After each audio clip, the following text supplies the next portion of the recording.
Story we did actually just a couple of days ago, maybe even yesterday, as I recall, that cell phone ban that the Education Minister, Bernard Drinville, wants to see go into effect. There's some question as to who and when and how, because this will obviously have to be presented as a bill, then become law. That could take quite a while. So we thought we'd try to get an idea, at least from the EMSB's perspective, as to how this would work. Joe ORTONA, the chair of the EMSB, who joins us from time to time on the line. Joe, thanks for your time this afternoon. Thanks for having me on. Always a pleasure. So let me get to it. Cell phone ban in schools. We had a feeling this might be coming. Now the minister says he's going to try to push it through as quick as he can. What's the situation within the board? Who gets to decide what? How's it going to work? Well, right now, as it stands, we don't have a board-wide policy regarding cell phones. We rely on the good judgment of our in-school administrators and teachers because, this is something that is pretty much decentralized at our level. Obviously, cell phones are a distraction. We don't want students, using them during teaching time. But there are times when cell phones can be useful. Technology is a tool that we can use for educational purposes. So there's an appropriate time and place for it. And as I said, it's a different situation for elementary school kids, high school kids. We don't have a board-wide policy across the board. We rely on the good judgment of our administrators. That's never been an issue as far as we're concerned. And generally, I would say I'm for, or I would say I'm against the use of cell phones in class generally. But I'm not quite sure why the minister feels that this is necessary. There are so many more important issues that he should be prioritizing and dealing with before something like this. So when you say so many other issues, I'm going to guess you're talking within the education system. So do you want to elaborate? What are you talking about specifically within the system?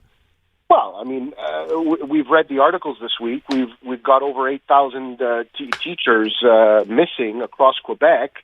We're not going to have qualified teachers. We're going to have, adults with high school diplomas in the classroom. And not only is the minister acknowledging that that's going to be the reality, he set that as his objective. That's setting the bar really low in terms of, what we're expecting of the education system. You can't set it much lower than that. They should have been spending this time throughout the summer looking to recruit new teachers, retain the teachers that are there. We know that the teachers are leaving the profession. We know why. They've done nothing to address those issues, and he's coming with a cell phone ban. He's sort of tossing the 10 on 10 priority to the side and dealing with an issue that's like a 1 on 10.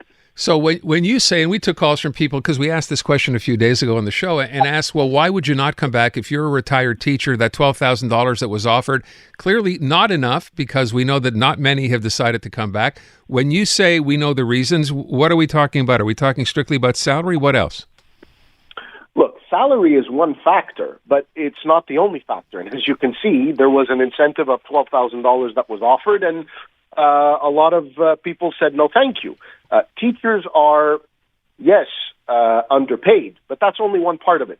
We know that they're overworked. We know that, based on the way that they've been treated by this government, they're underappreciated.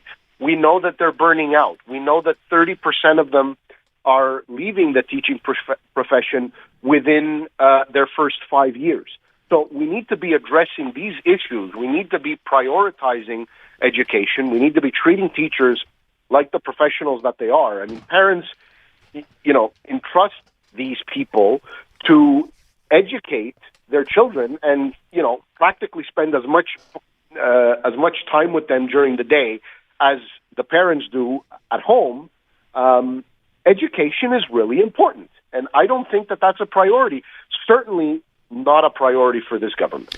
Beyond the salary, and yes, that's clearly a major issue here, we heard a lot from people about basically classrooms, beyond overcrowding, the fact that they're special needs kids, they present a bit of a situation as well, unlike what it was, say, a generation ago.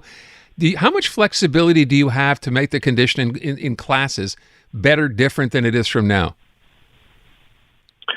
Sorry, the line cut a little bit, and I'm not sure I caught the question. No, I'm saying, how much flexibility do you have? Forget about the government now, or the Minister of Education, right? One of the things we hear from people a lot who are in the system, teachers, even now, is, you know what, the classrooms, they're not like what they used to be. It's tougher to teach now than it was 20 years ago, for example. So my question is, how much of that has to do with the government and what they decide they will let you do, and how much can you do on your own without the government's involvement?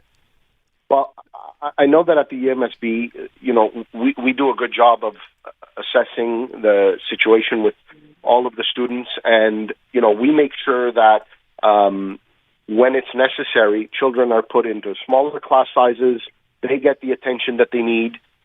We make sure that the resources are provided. I think we do a good job in that regard. Are we fully funded for that? And do we have to get creative at the EMSB in terms of figuring out how to juggle all of that and make sure that we still balance a budget?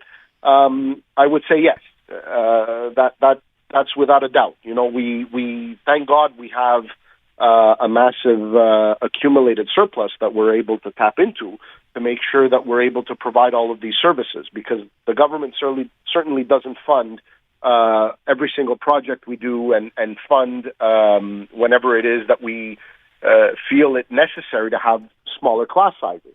The government should be funding these things. As I said, this is yet another example of them not prioritizing education. And with respect to what you brought up before and what we've talked about, this incredible shortage, over 8,500 teachers and substitute teachers, et cetera, they'll be short for the beginning of the school year.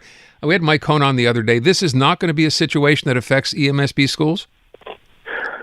Well, every year, it's the last 4 or 5 years now, we see the same trend. We have certain empty positions that haven't been filled yet, but they get filled throughout the summer. And before the start of the school year, we wind up having teachers in all of the classrooms. And sometimes there's a little hiccup here and there where somebody's sick at the last minute or has to take a leave, and we have like a situation of 1 or 2 missing. But we always have, we're always able to find a teacher for every classroom. But the important thing, and this is the important thing to stress, is that we're not in a situation where we're finding people with a high school diploma to put into the classroom. All of our teachers at the EMSB at the start of the school year are qualified teachers with a bachelor's of education or with whatever necessary qualifications that they need in order to be able to teach. And, our human resources department works really hard throughout the summer to ensure that. They go to, different workshops, career fairs to look to recruit new teachers. We went all the way to France to recruit teachers last year, and we recruited several more for this year. So, we do everything that we can, and in the other years, it worked out very well. So I'm confident that for the start of the school year, every single classroom is going to have a qualified teacher, and we'll be ready to go from day one. Joe, last question, then I'll let you go. We had a girl the other day on the show who's having an issue as far as obtaining an English eligibility certificate. Are you starting to hear or hearing from parents running into that same kind of problem or not?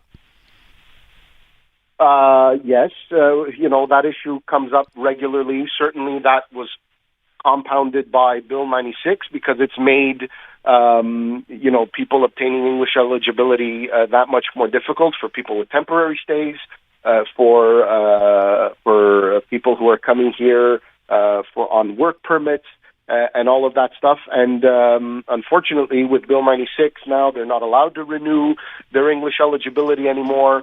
And sometimes we get these requests, and unfortunately, there isn't a heck of a lot that we can do for them, sadly to say, because I wouldn't want to refuse anybody in our system. Lord knows, we'd want to take everybody that we possibly could, but that's kind of out of our hands, unfortunately. Okay. It's up to the government, and this government certainly isn't going to loosen those rules. Joe ORTONA, Chair of the English Montreal School Board. Joe, thank you. I appreciate the time today. Thank you.